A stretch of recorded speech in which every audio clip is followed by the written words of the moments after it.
Thank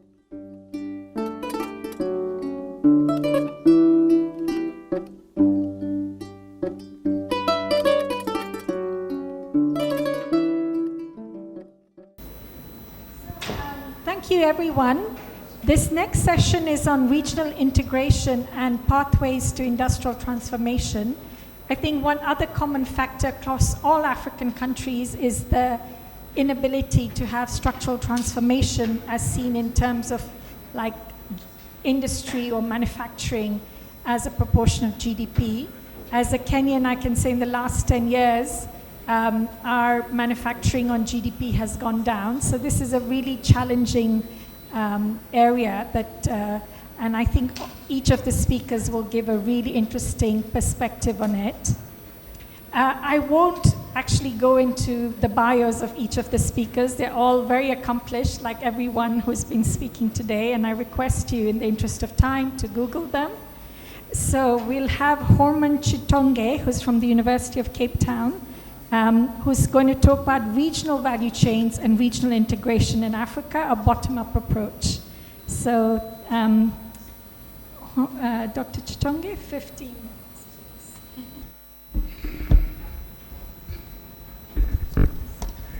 Thank you very much, and thank you, Ndongo and the team, for the invitation to be here. I'll be moving very quickly through the slides. I want to speak about something that has not been touched on quite well in the presentations we've had. And this is the idea of regional value chains. And I want to situate the concept of regional value chains in the context of delinking. I know that Samir Amin's theory of delinking did not touch on regional value chains, but they do, I want to make the argument that they do give us the tools through which we can actually partially delink and eventually even attempt a hard delinking.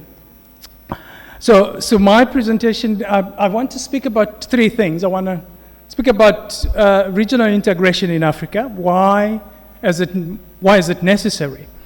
And the second thing I want to speak about is what is the role of regional value chains, and how does that help us to promote integration, but also unity so that we can harness the continent's potential.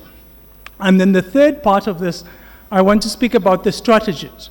What are the strategies that we have to promote regional value chains?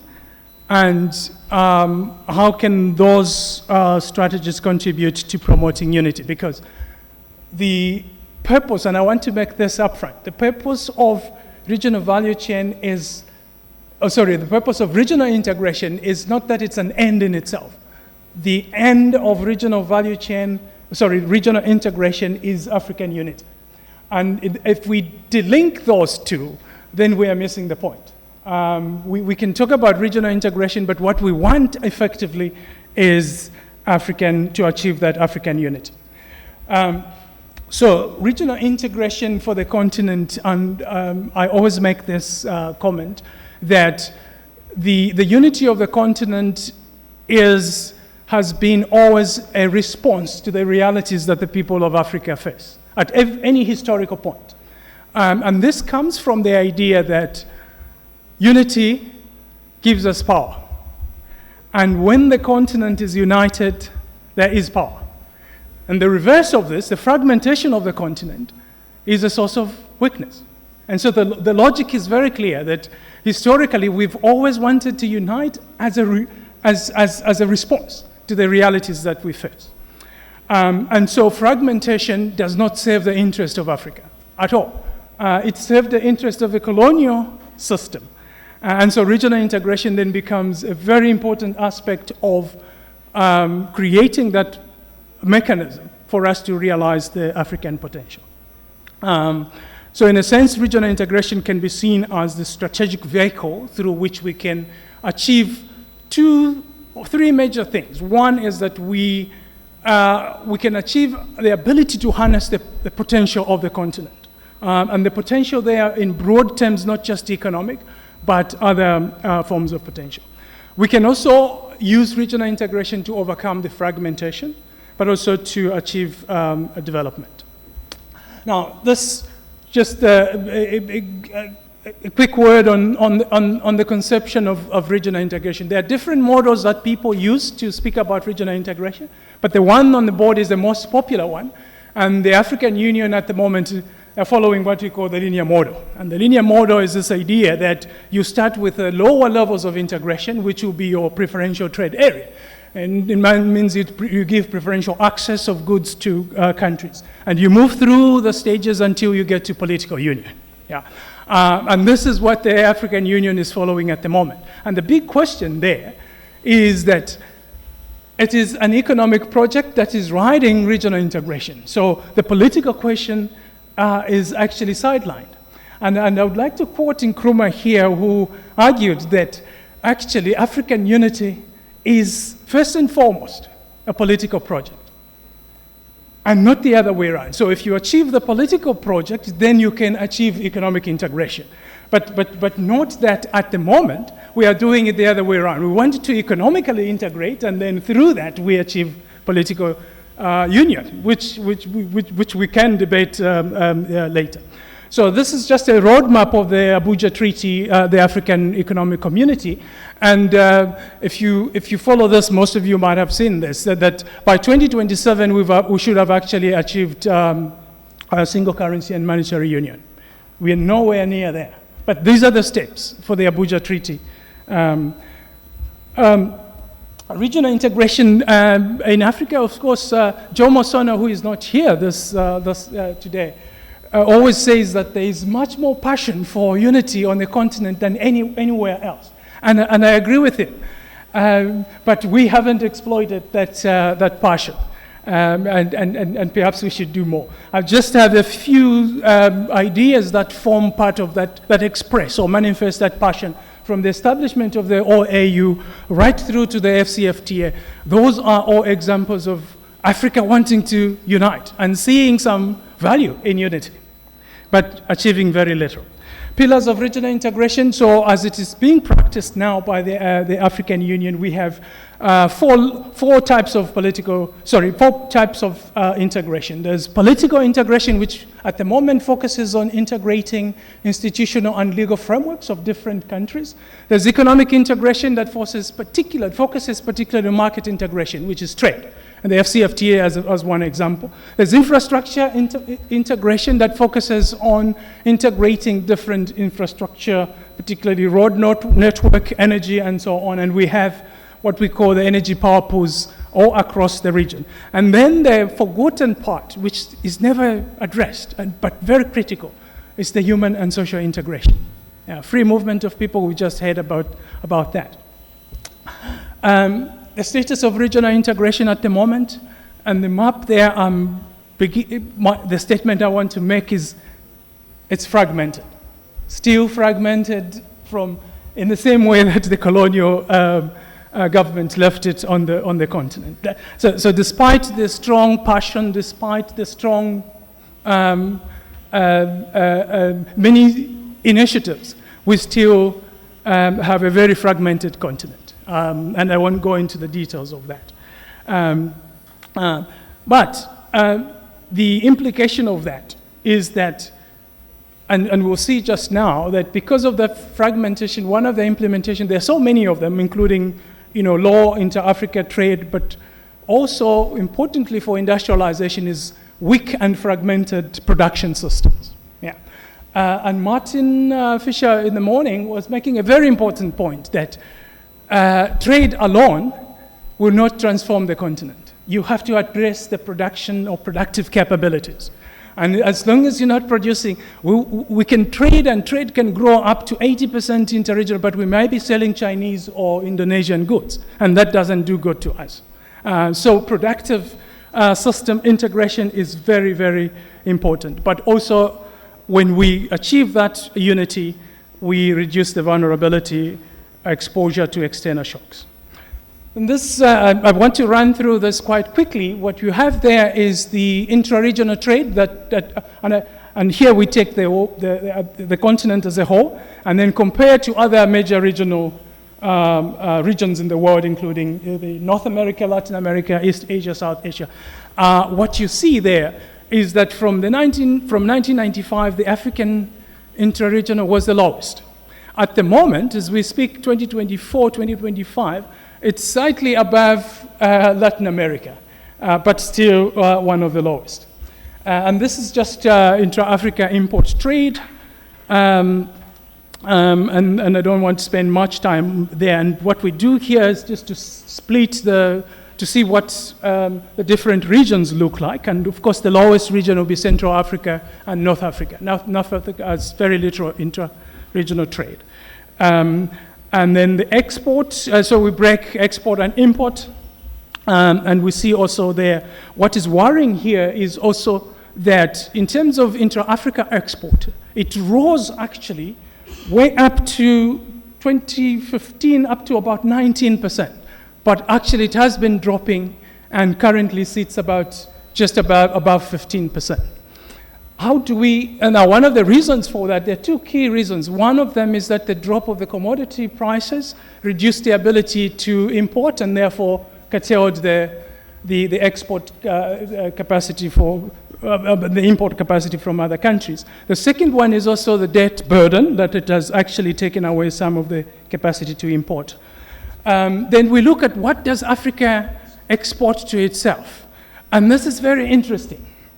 The little on the top right corner there tells us that Africa actually at the moment is exporting to itself more manufactured goods than anything else. So if we add the food, particularly processed food, we have about 65% of intra-Africa export is actually manufactures. Of course, there's 21% petroleum and so on, and 1% of services. And that and the reason for that is that the African manufacturers face very stiff competition into the global market. The African market, especially now with the trade agreement, that it fares there favorably. And then just as some of the big exporters there, of course, led by South Africa, 28% of the intra-Africa trade, Egypt, Nigeria, and so on. And then this is just showing intra-Africa trade by region, but for the continent as a whole, we have about $110 billion in terms of trade, which is actually very small. The important story is also the rise of East African community, or East Africa in particular, that their share in Africa's total trade is growing. The SADC region actually varies, and West Africa also has grown over the last 20 years. Just a little bit of a note there on why is progress so slow to integrating the continent, that despite we have several of those initiatives, but yet we still remain fragmented. And there's different views. One of them is, of course, that regional integration takes time. That if you look at the experience of Europe, that they didn't just achieve that. They didn't just achieve that in 3 years or so.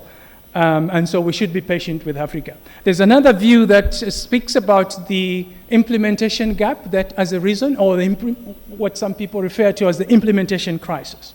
Others also point to the fact that perhaps the continent, we are using a wrong model of integration, that we should actually find, especially the linear model based on the functionalist theory, that it is not suitable for the continent, that we find more.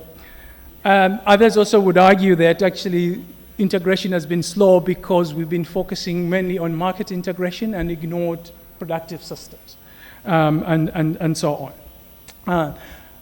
I want to, and I know I have 3 minutes, and I don't know how I'm going to do this, but I'll try and do it quickly. So the idea of a value chain. So what is a value chain? A value chain is a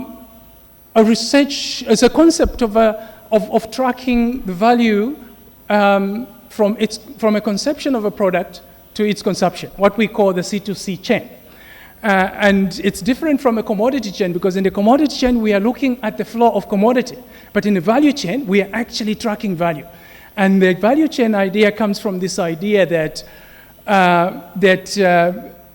production of any product or service before it's delivered on the market goes through different phases. And at every phase, there's value that is being added. And in this case, you can see the conception of raw materials, and then there's a processing of raw material, distribution, consumption, including now recycling and disposal. And at every value, we are now beginning to see that we can now track what value has been added, what percentage of the total. So for instance, we take this laptop and say, let's trace the laptop through its production, and at what percentage of value has been added at every stage. And that allows us to see, and when we look at that, we realize that the continent actually has been getting very little from all the value chains. And I've always been saying that most of the value chains start on the continent, and yet we get very little of that.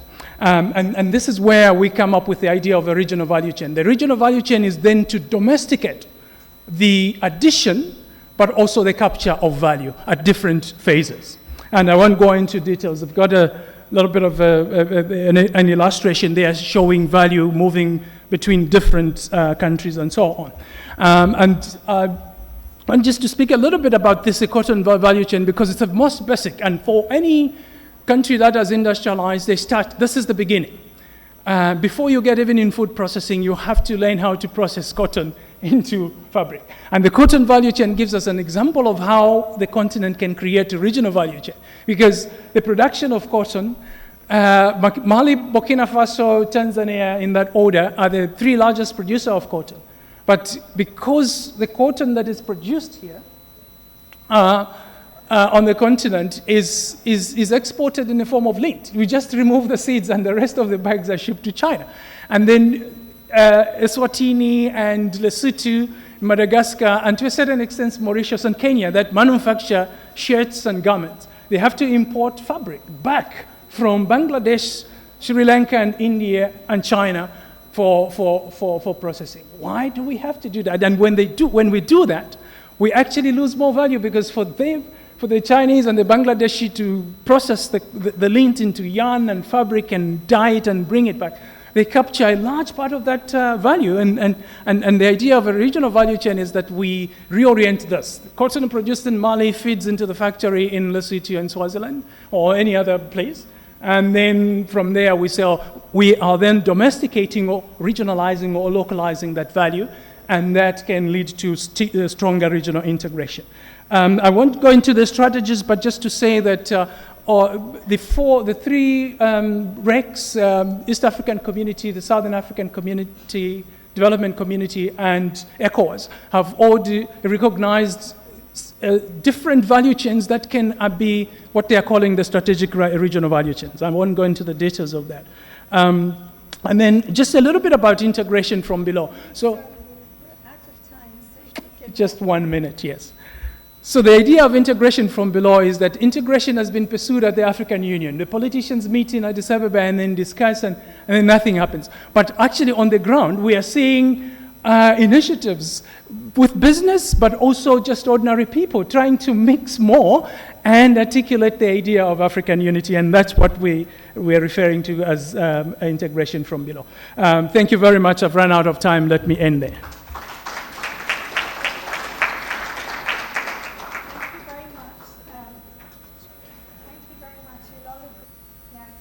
Appreciated the kind of call for that the aim for regional integration is to promote unity, and I really appreciated that kind of thinking change that is needed. So our next speaker is Howard Stein, who is a professor at University of Michigan, and he's going to speak on industrial policy, critical mineral development, and African-based manufacturing, institutional dimensions. All right. Yeah, unfortunately it's long. Je suis désolé.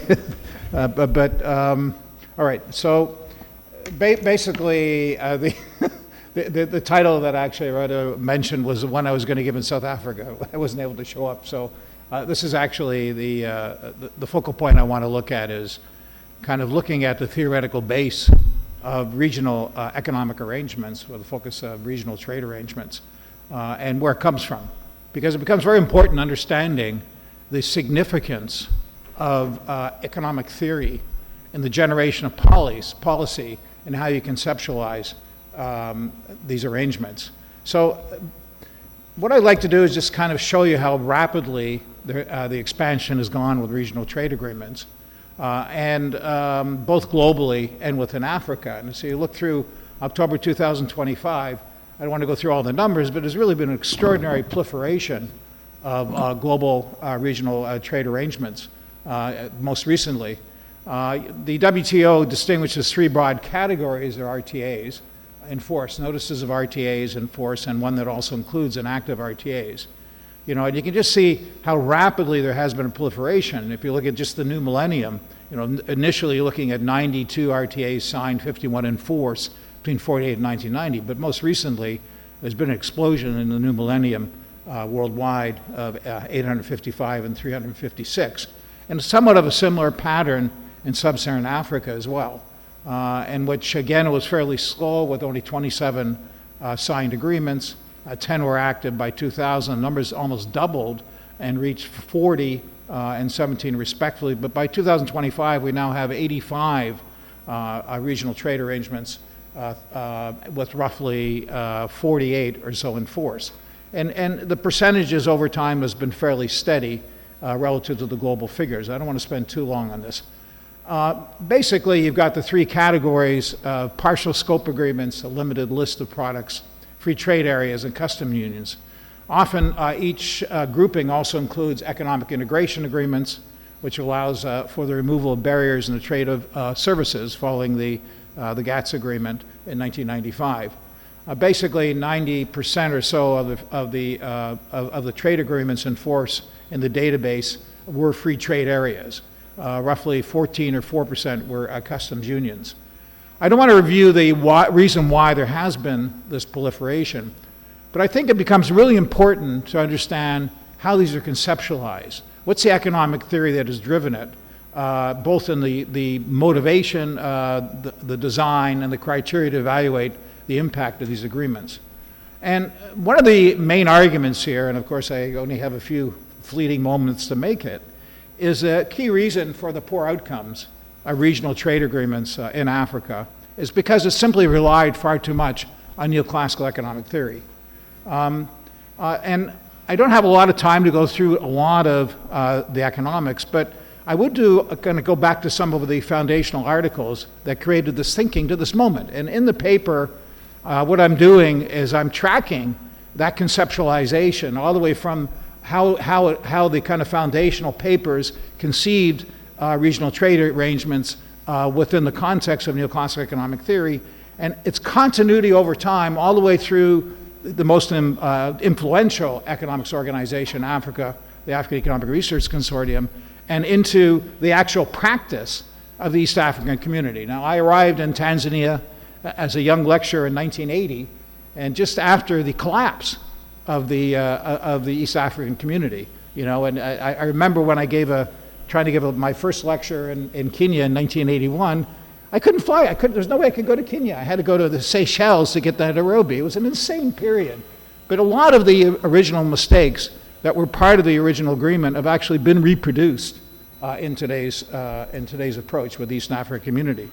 So I don't have a lot of time to develop the alternative theory. It's something I think what really should come out of this conference is the alternative constructs and how we build regional trade agreements in a manner which will be much more effective for purposes of development. So very quickly, we go back to some of the earlier, of course, the most famous article is Viner back in 1950s, but the really important foundational one was written by Bella Balassa in 1961. Who had a huge impact in policy circles because Balassa, in a lot of ways, as I wrote in a 2008 book, was one of the key architects of structural adjustment in his role in the World Bank as an advisor. Basically, his interpretation of economic integration and regional arrangement was completely neoclassical with a very strong neoliberal bent reflecting his ideological proclivity, which fed into the creation of the structural adjustment policies through the World Bank. And basically, what we see is the designing of regional economic arrangements based upon Ballassa's view, and we can see the continuity over time, by nature, ipso facto leads to very poor outcomes. Now, Ballassa is a really influential guy. This article, this book actually was cited 5,500 times, almost equivalent to the Customs Union issue of 1951, the first book in this area. It's incredibly influential. And much of Ballassa's inclination, I would say to some degree, we see it today in the regional trade agreements, was his attempt to use these agreements to, in fact, reduce the dirigism, to actually reduce the role of the state and economic activity. And in some senses then, he very carefully says, listen, economic integration is not the equivalent of trade liberalization, but it is an enlargement of the economic area which intensifies competition and leads to less interference with productive activities at the firm level. And so he saw the integration in Europe, very hopefully, as a mechanism to counter the role of the state in Europe, to kind of rescue it in some senses, to reduce the scope of state intervention. And so it was part of, right from the beginning, an element of his neoliberal project. And what I'd argue as we end is, in fact, the very essence of successful regional integration is going to be much more state intervention, much more industrial policy, much more coordination. But it's actually led to a situation which has significantly undercut, with this kind of theory, the ability to intervene and deal with that kind of industrial policy. I don't want to spend a lot of time on this. Ballassa uses an even more problematic in the original work of Weiner. They look at welfare in the context of whether it's trade increasing or trade reducing. But Ballassa actually becomes even more narrow and focuses on the issue of Pareto optimality, and looks at the existence of whether the increase of a party's welfare without reducing welfare another, based upon consumption. And we see this impact on the thinking of consumption and welfare as important to mention, even to this moment, of the conceptualization, operation of regional trade agreements. He does go about beyond the static efficiency into looking, well, we can also perhaps increase the production possibility frontier. But sadly, this kind of conceptualization has been unduly influenced historically in Africa and among other regional trade agreements. There's a second piece I want to spend just a couple of minutes on, and that was a piece that was not so much looking at the European community, but actually looking at regional trade agreements in developing countries. Now, Mike Sell is an interesting character.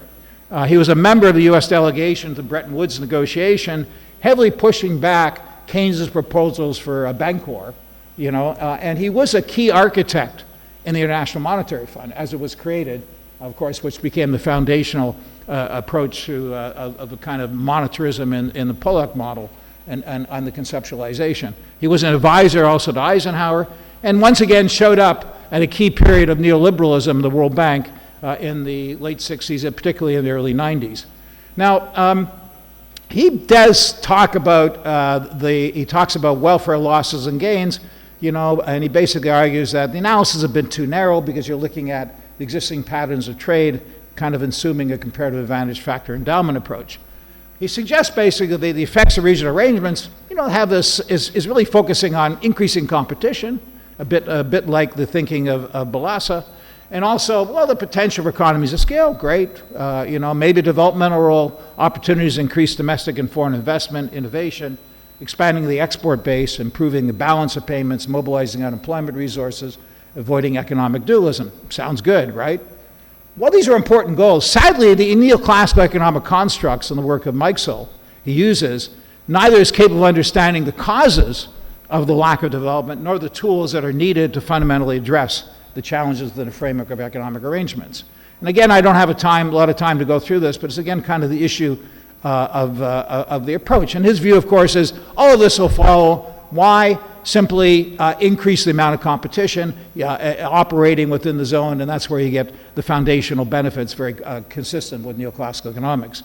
Of course, in essence, the space for competition is in fact the best way to address it. It's an ideological assertion, not even justified in an empirical way. And in some senses then talks about the possibility of structurally changing things, maybe saving foreign exchange, basically. But what becomes crucial here is understanding that the main mechanism of welfare increases from his perspective is it increases the variety of goods at lower average costs. Interregional trade specialization will change relative prices and consumption patterns towards optimal conditions. So we're really in some ways back to Pareto optimality, really talking about increasing the variety for utility maximization of consumption availability rather than looking at the production side. He's very much against tariff walls. He's against monetary unions. He takes on the work of Tinbergen, who very wisely says, maybe we should have some planning here in Latin America with the common market. He rips that apart. He said the worst thing is planning. We just need to open up the markets for everything to follow. I don't have time to go through this. I want to talk about how it's got manifested, and I don't have time to also go track this thinking through the neoclassical literature over time, which I've done to some degree in the paper. I want to come back to the real world implications of how this foundational theoretical approach has affected the thinking in the most influential economic group on the continent, the African Economic Research Consortium, which I and others have written about. Now, in 2018, the ARC has been incredibly influential. So they used to have these senior policy seminars, and there was one held in Kampala in 2018 called Rethinking Regional Integration in Africa. How exciting. We're going to rethink it. We're going to figure what's going on with it. Unfortunately, there was no rethinking. It was just a kind of a repetition. And in some sense, you've got 122 participants from dozens of African countries, senior level government officials, really saying, in some senses, we'll see, you're not doing things in a neoclassical way enough. And that's how it's going to solve it. And you can see the direct influence of the conceptualization of Balassa and Mikesell, perhaps through the teaching that people got on regional trade in their neoclassical courses put on by the ARC over time. But, regional integration has progressed well, they argue, with significant economic benefits. ECOWAS and SADC have contributed significant interregional trade. Same is true for the East African community, they argue, which realized a substantial increase in intra-EAC trade. But notice the discussion is not on the structure of trade, basically, but in fact is based on the implicit neoclassical notion that welfare is simply increased by the availability of more commodities for consumption. But still, the results are suboptimal, due, of course, to who? Poor government policies, which are in some senses not sufficiently neoliberal enough. Rules of origin, non-tariff barriers, inefficient market practices, restricted regulations on products that underlie and disrupt African trade. So they also recognize there are structural problems. There's economic geography, similarity of sources of comparative advantage reasons, and that is a bit of a barrier, But ultimately they say that the real reason here is we're back to comparative advantages, unprocessed resource exports. They focus on the high transportation costs due to the geography, making the efficiency of transport, and border crossings paramount. So key really is a focus on trade costs, which means improving infrastructure and related services. I don't go through it. I don't really have the time to go through it, but I've got 3 minutes now, which is probably generous, So, but I want to go and I track through how the thinking entirely is embedded in the kind of Mikesell, Balassa view of the world, and in line with, just to make this one point, in line with Balassa's focus on removing the state. What do they argue? The elephant in the room when it comes to grossly unsatisfactory outcomes of myriad regional initiatives in Africa, it's the political economy of execution. Realizing the ambitious inter-African trade integration agenda requires dealing with political economy factors that have constrained greater progress in this area. So I want to, in my remaining 2 minutes or stuff, give some examples in the East African community. So basically, to kind of cite one observer in 1979 talking about the breakup, basically it was kind of the notion that the framework was laissez-faire, it was a common market, it was just the assumption that free trade would lead all of the economic benefits, and this will follow. And a lot of that is still the underlying thinking here. And if you look at the 25th anniversary of the EAS website, it's quite interesting. What are they focusing on? What's the problem? Well, World Banks, they heavily rely on the World Bank's doing business notion which is very neoliberal. It's these regulations that are in place that are really blocking everything. We've got to demobilize the state in line with BELASA to make everything operate. We've got to reduce the cost of business by 70%, and it's a series of very neoliberal formulations of the assumed nature of what would transpire. I want, in the last minute or two, talk very quickly about the attempts to actually look at the industrial side. It does actually have something called the EAC Industrial Policy 2012-2013. But the document is replete with errors, influenced by neoclassical economics. It really lacks an institutional framework for implementing, including creating or identifying industrial policy organizations with the capacity to operationalize industrial policy and ultimately transform conditions for industrialization, EAC. I don't, again, have much time to get into this, so let me basically talk about, I go through a lot of examples and how and why it's ineffective, but let's go to my conclusions, okay? Yeah, conclusions, okay? Can I do conclusions? Okay, quick conclusions. Basically, if you look at a meeting of the AAC in 2023, they were sitting and lamented, how come this hasn't worked? In fact, what we see is a decline in the percentage and share of manufacturing in the GDPs down to only a mere 8%. What's going on? Well, it just must be these same things. Let's just keep hammering it again. It's not neoliberal enough. We have to liberalize more, and then we'll get the results. And what I can say is we have to kind of use an alternative set of constructs. And one of the things is operating and thinking in terms of original institutional economic theory, that regional arrangements are best seen as institutional constructs that can transcend the limitation of individual countries' ability to mobilize finance and other resources to generate new manufacturing capacities, providing an enlarged market. So I don't have very time. I go through, I just give some examples here of a paper that we finished for the conference, the DEC conference here, last year. And so what we have basically is, I wrote a paper with Mike Olabosa, and we talked about, because it becomes very important to conceptualize industrialization with this opportunity to green the industrialization. And so we can think maybe about how you can do this in actual formally. And so we have a series of different units that need to be actually put in place, which you can build up at the regional level to be able to support IP, in terms of financing IP, providing the expertise, and kind of moving forward. Now, I want to make one last comment, basically. And let me just quote, unfortunately, and this is the last thing I'll say. So looking at the African Continental Free Trade Agreement, unfortunately, if you look at a piece that just came out of the South Center, you say, well, what about there? Is there any hope in that? And I'll read this very quickly. It should be noted the focus of tariff or regulatory restrictions appear to be at the expense of any serious effort to coordinate and integrate even the other minimal measures related to productive capacity infrastructure that was identified in part by the program Boosting Inter-African Trade that was adopted as a necessary counterpart to launch it. In short, it would appear that the same one-size-fits-all measure of trade liberalization, basically originating from this original sin of conceptualization of neoclassical economics, one-size-fits-all measure of trade that have been experienced in the past that are now being applied on an African setting with the hope that it will somehow yield different results.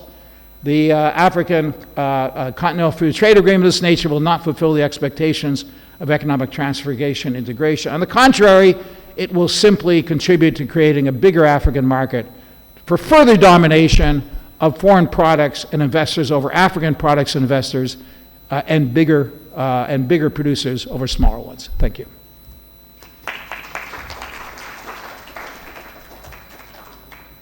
Thank you very much, Professor Stein. And for those of you who really want to appreciate the kind of relevance of bodies like IDEN and what we're all here for, I highly recommend two papers by both Professor Stein and Grieve Chelwa in Economy and Society, which really highlight the dominance of African Economic Research Consortium.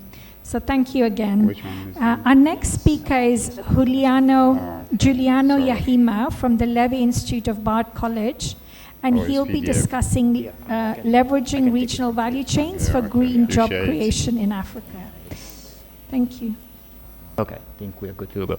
All right, good afternoon, everybody. I'm Giuliano Yajima from the Levy Institute, and this is kind of my very lengthy, long title of the presentation for this afternoon. Leveraging regional value chains for green job creation in Africa, a classical sectoral multiplier framework. despite of the lengthiness of the title of the presentation itself, the kind of motivation of the paper is very simple. The idea is to evaluate the impact of implementing a green job guarantee program in Africa using data from the OECD inter-country input-output table, constructing some sectoral multipliers to identify an optimal job guarantee design. And we argue that for achieving this objective, the region will require shaping regional value chains, mostly in two directions, via strengthening inter-African backward and forward linkages and rethinking inter-regional integration, in particular fostering South-South cooperation, in particular with developing a region with the same sort of level of developments, such as Latin America, to reduce dependency on the technological center. So this is sort of the outline of the presentation. As for sort of the general framework, so I mean, I don't need to remind you how sort of the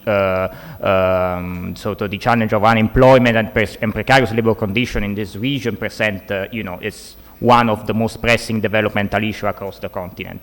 And then maybe I just give you three sort of figures for sort of capturing this problem. So in sub-Saharan Africa, and this is sort of recent ILO data, 46% of population lived in extreme poverty in 2024.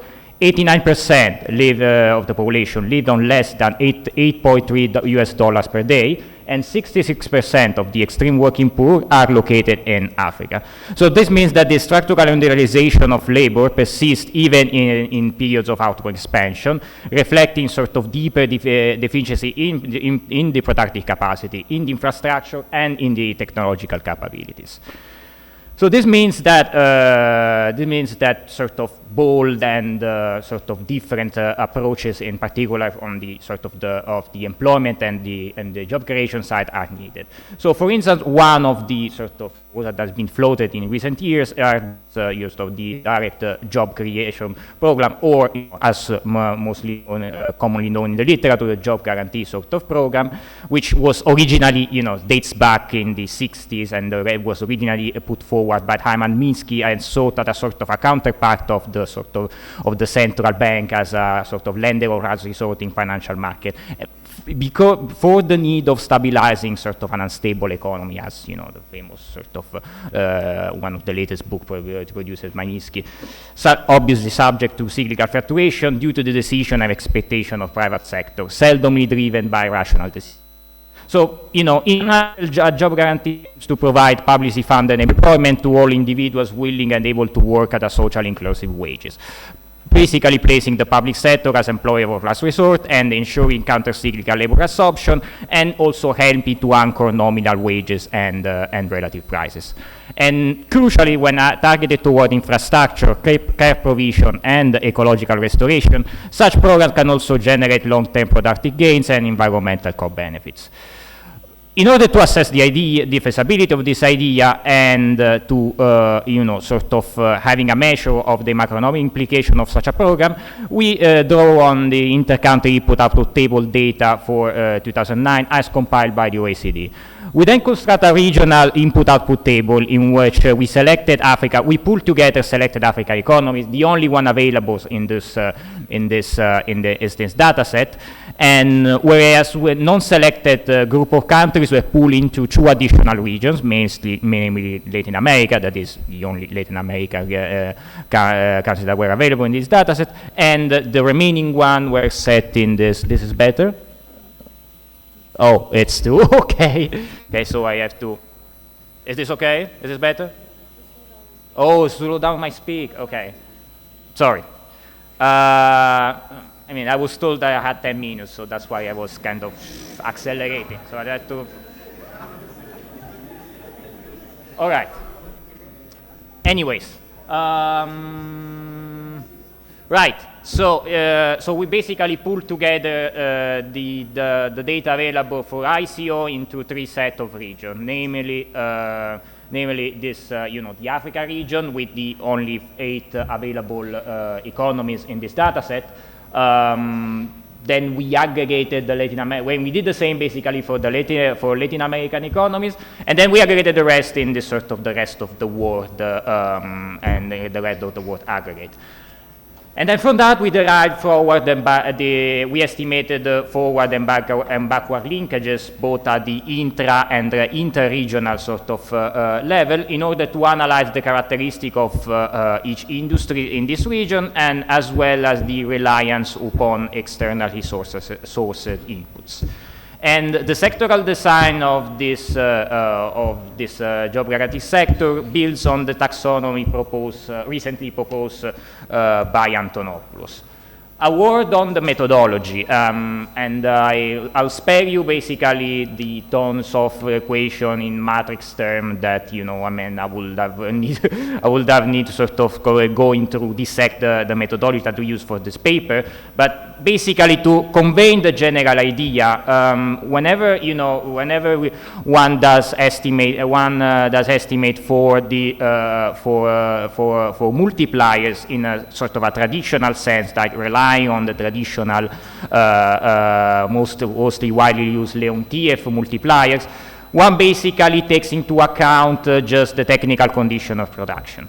If instead one wants to rely on a different sort of framework, such as one drawing on the sort of classical political economy one, like, I mean, here I mentioned a couple of co-authors such as Kurz, Mariolis, and Rodosaris and others.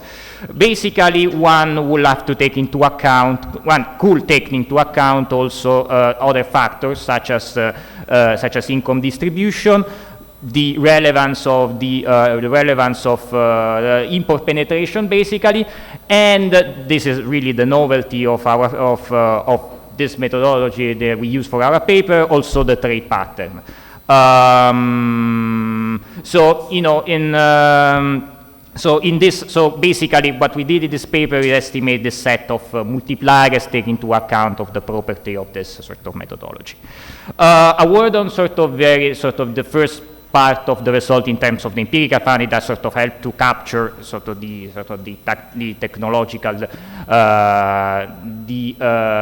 so where the main sectors in Africa are located in terms of intra-sectoral demand and supply. So this is the classical sort of taxonomy that one can compile one estimated backward and forward linkages. So, I mean, obviously you have this 4 quadrants, and then you know, as you can clearly see from this picture, those the sort of the main aggregate sector for the region are mostly located in this bottom left quadrant, which, you know, one can call it like the Death Valley in the sense, because in this, what this basically graph is telling you, that, you know, those sector tends to be relatively independent with respect the economy itself, and in generally with respect the average of the other sector in the rest of the world. Meaning that basically, you know, their connection both in terms of both in backward sense and in forward sense are relatively weak with respect to the average figures that one can compute from the world average, let's say. And this is also true to most of the manufacturing sector, with the slight difference, with the difference of the high-tech sector, which, even though it is kind of a high sort of does demand input from other sector, it does still fail to locate into this magical, I will say, right hand upper quadrant, meaning that, you know, in a situation where, you know, it's both a provider and inputs, and it does demand more inputs from other sector of the economy. So the idea here is to sort of locate the like the internal technological backwardness of those of those sector and of the manufacturing sector in particular for this region. So I mean, a slight so there's a slight different taxonomy which is maybe less common in this sort of input-output analysis framework, which is comparing, which is measuring the intra-regional and inter-regional backward and forward linkages. So what does it mean in particular? So here we are measuring instead the how much of those linkages are locally created. And what's the share of this locally sources or locally produced, and what's the share that instead is sources abroad.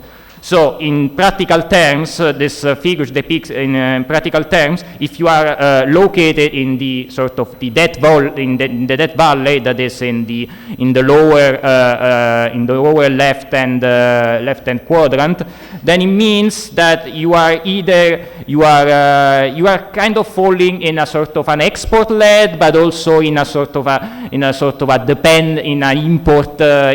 dependent model, meaning that you're not just using most of your value chain, you're not just demanding more than the sort of the global average inputs from the rest of the world, but you're also selling most of your input towards the rest of the world. And this is true basically for all of the sort of main macro sector, including manufacturing. Though the service, the tertiary sector does fall into a completely opposite category, which is kind of the regular empirical stylized fact that one can find across several economies. But obviously, then if you want focus at the you asked me to slow down, and then I have to accelerate again. Okay. So, but then, yeah, I mean, that's, no, I mean, yeah.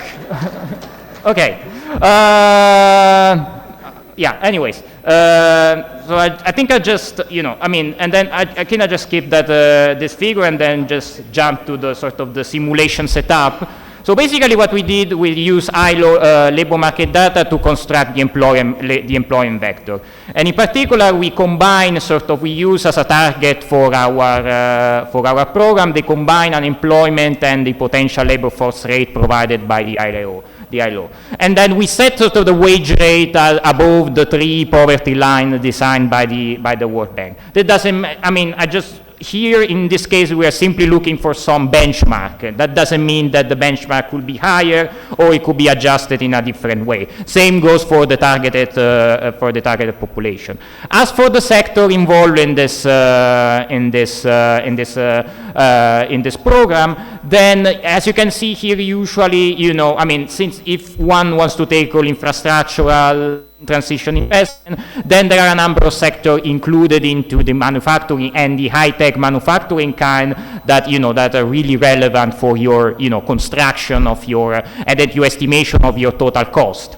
So that's why you may want to have a look at the impact of that your sector, the construction of your sector can have on the sources of input that then will demand from across these industries. And we ran basically 4 kind of scenario. So the first one was basically the equivalent Keynesian demand stimulus equaling the cost of the sort of the job guarantee program, that is the wage bill plus sort of this infrastructural spending related to the investment on this sector, with no sort of structural changes implied. Effect. And the second scenario is sort of the traditional sort of job guarantee one, in which this program is implemented with the baseline, and then with this sort of the baseline wage rate and this target population that is estimated by this augmented unemployment rate, including sort of the underemployment. Then the third one is kind of the sort of the regional integration shift, where where there is an adjustment of trade pattern by sort of decreasing the linkages from the rest of the world, so or delinking, using the word that I used in the previous presentation, and increasing by the same token the linkages with the other south region, that is the Latin American one. And finally, in scenario 4, there is this strengthening of local value chains, in which sort of we double with we double the strength of local interdemand industries, and as well as maintaining this property of reorienting strategically trade among south-south lines. So as we can get is mostly that basically in sort of the Keynesian demand stimulus we still get a sort of some important sort of result in terms of growth rate, but in terms of employment, direct sort of the traditional sort of Keynesian sort of stimulus, we do get only an increase by 10%, which is less than the half that this would have required to sort of absorb the population, the increased unemployment and unemployment rate estimated by the ILO. Whereas, if I'm for a direct job creation program will grant you a higher growth rate, and wrapping up in a minute, the scenario. And will also give you a second round effect in terms of additional sort of demand created, sort of via multiplier effect. And though it will still generate a demand for even a larger demand for import, especially maintaining sort of constant the pattern of trade. But then, if we follow the result from scenario 3 and scenario 4, which sort of redesign value chain, both to relax the external constraint and increase sort of the absorption of local industry of local industry, then you see that you don't get just a better impulse a better response in terms of growth rate, but also you decrease dramatically sort of you decrease import growth and maintaining sort of constant or even decreases by a bit the import penetration. So just sort of to wrap up the presentation. Basically, the geography sort of perform a standard stimulus. I mean, because you do get higher growth and much stronger sort of job creation, with basically maintaining with basically the same cost, because it's the exactly this, and that's why we selected this threshold of $10 in the first place, because basically here we got the size of the GDP in 2000 of government expenditure as a share of GDP in the region in 2019. So in terms of from a fiscal perspective, is far more sort of efficient. Though this gives you also room and space to rethink also to how to restructure regional, interregional value chains in a sort of fostering this sort of the idea of South-South cooperation. So I'm done, and I'm sorry for the increase. All right. I've been getting some signals from Dongo that we only have 8 minutes left. So I think I'll just take only 2 questions. There's one question here and one question here.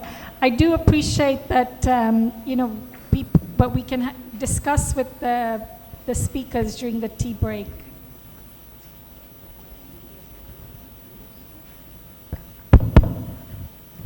Are we ready? Thanks. Well, my question is directed to Holman, but perhaps the team can attempt to look at it.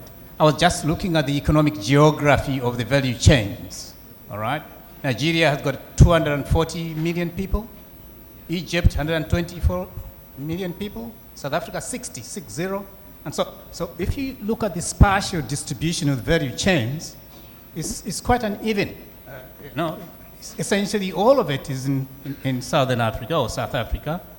I think we should begin to have strategies. I don't know whether you have developed some in your presentations to decongest the value chains away from Johannesburg to Abuja and Cairo and so on, so that at least we address issues of migration and related social matters. So are there some studies around there? Are you guys doing something about it? I think it's very important for me. Kindly say your name before you Okay, my name is Zakia Zoma Wadada. I'm not an economist, so please bear with me. Pre-economics that was based on capitalism, there were economic systems that were practiced, so to say, by Africa pre-enslavement, you know, even some of our indigenous communities. And trade was really based on countries sharing based on needs, you know, and if I had this and you had that, then we can share. And I mean, automatically that brings integration because we are interdependent. I'm just thinking, is it possible, as you are economist, for us to revisit that approach to trade rather than that system with which we have been sort of almost, I don't know, we have been trained into understanding economics only through a capitalist lens. And I want to know if it is that we can revisit trade and economics based on that original idea as to why we trade, which is really based on bartering. So thank you so much. I'll ask Homan to start because there's a specific question directed to him, and then everyone can just make one. Thank you, Rach. So the value chains as they exist at the moment tend to be lumpy, and they are concentrated on economic hubs. So if you take Southern Africa particularly, South Africa accounts for almost 67% of the total imports and a much lower in terms of export from the region. And then you can go to West Africa, also Nigeria, and then East Africa, Kenya, and North Africa. North Africa is a little bit more evenly distributed. And so that then presents us with a problem of how do we then, because if we continue with integrating the continent that way, within an unequal way, it will create resentment. Already in Southern Africa, there's a lot of resentment of South Africa dominating. South Africa has a huge trade surplus with the rest of the region because of the economic powers. So in terms of theorizing regional value chain, there's a suggestion that we then adopt what we call a regional division of labor based on an equitable and fair distribution of the gains from trade. Because if we go with the global value chains are guided by markets. Yeah. And markets will always give us an equal distribution.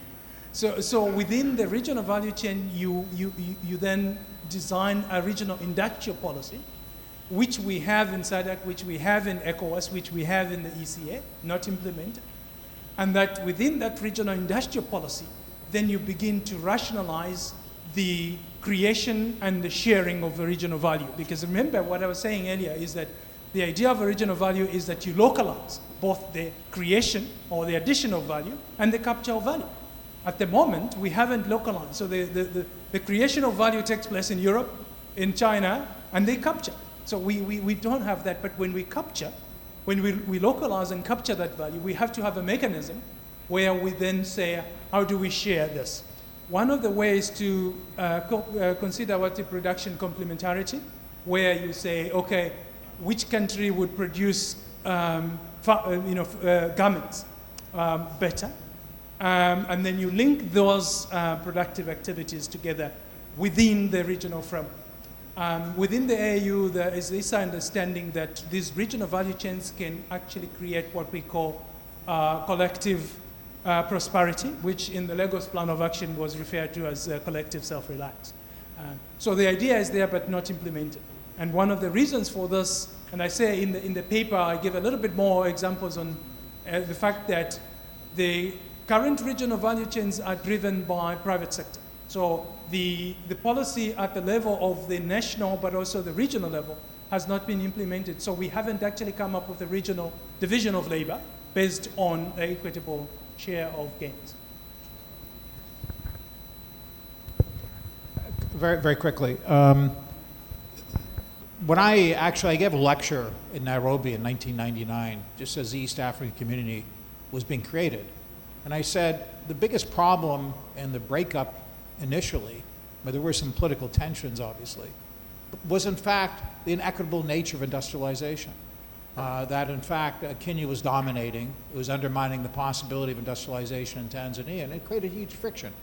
And I said to him, I said, instead of focusing on free trade, why are you not actually focusing on industrial policy that creates, in each of the three countries, a good which will take advantage of the economies of scales of the market as a whole, while creating equitable industrialization, equitable job distribution? And they looked at me like with their mouths wide open, because they hadn't heard about this idea before.